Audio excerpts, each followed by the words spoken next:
अच्छे कार्य खुद को ताकत देते हैं और दूसरों में अच्छे कार्यों को करने के लिए प्रेरित करते हैं।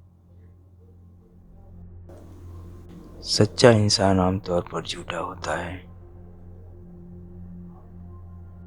मेरी 1000 योजना है। यदि उनमें से एक भी सफल हो जाता है तो मैं संतुष्ट हूँ। एक पेट को खाना पचाने के लिए मजबूर किया जा सकता है, लेकिन एक दिल को प्यार करने के लिए मजबूर नहीं किया जा सकता। न्याय सिर्फ कल्पना में पाया जाता है।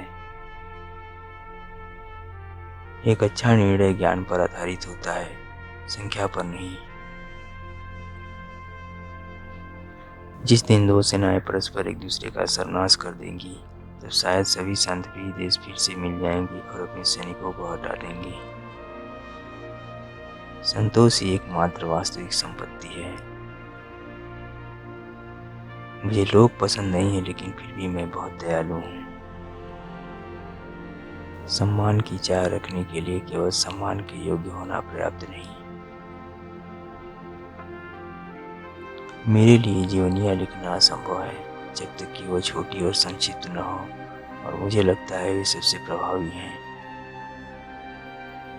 किताबों और इंक के बिना एक वैरागी जीवन में पहले से ही एक मृत इंसान के जैसा है। केवल शुभकामनाएं शांति को सुनिश्चित नहीं करेंगी। एकमात्र सही समाधान एक सहमति हो, जिसके तहत सभी सरकारें सामूहिक रूप से उस देश की रक्षा करने के लिए साथ जाएंगी जिस पर हमला हुआ है। मूर्ख इंसान इसलिए बोलते हैं क्योंकि उन्हें कुछ कहना होता है। समझदार इंसान बोलते हैं क्योंकि उनके पास कहने के लिए कुछ होता है। चिंता हमारे पेट के लिए सबसे खराब जहर है। सिर्फ अच्छी चाह शांति को सुनिश्चित नहीं करेंगी। बिना अतिशयोक्ति के हम कह सकते हैं कि समानता और अंतर की खोज सभी मानव ज्ञान का आधार है। कृषि के बाद पाखंड हमारे युग का सबसे बड़ा व्यवसाय है। सभी पापों में सबसे बड़ा झूठ बोलना है। अच्छी बातों को दोहराने में कोई बुराई नहीं है।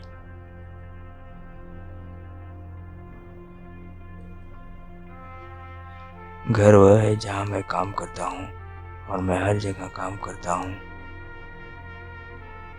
प्रकृति मनुष्य की शिक्षक है। वह खोजने वालों के सामने अपने खजाने खोल देती है, उसकी आंखों पर से पर्दा हटा देती है, उसके मन को प्रकाशित कर देती है और उसके हृदय को शुद्ध बना देती है। उसके अस्तित्व के हर एक कर्म और ध्वनि से एक प्रभाव सांस लेता है। 1000 विश्व सम्मेलनों की तुलना में मेरा डायनामाइट जल्दी शांति लाएगा।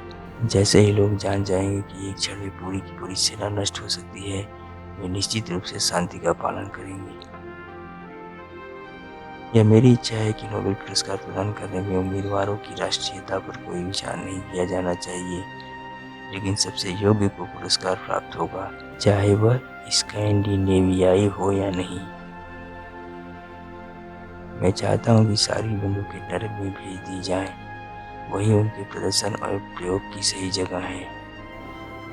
विरासत में मिली संपत्ति को मैं दुर्भाग्य मानता हूँ, जो सिर्फ आलसी लोगों की सुविधा के काम आता है। जिस इंसान के पास बहुत अधिक संपत्ति है, उसे अपने बच्चों को सिर्फ एक छोटा सा हिस्सा देना चाहिए जो उनकी शिक्षा के लिए जरूरी हो। सारी दौलत दे देना सिर्फ आलस्य को बढ़ावा देता है और व्यक्ति की अपनी खुद की जगह बनाने की क्षमता को बाधित करता है, क्योंकि वो काम छोड़ने के लिए प्रलोभित होगा। दूसरी तरफ मैं सपने देखने वाले लोगों की मदद करना चाहूँगा, क्योंकि उन्हें जीवन में आगे बढ़ने में कठिनाइयाँ होती हैं। मैं अपनी मौत के बाद शांति के विचार को बढ़ावा देने के लिए एक बड़ा कोष छोड़ने का इरादा रखता हूँ, लेकिन मुझे इसके परिणामों पर संदेह है।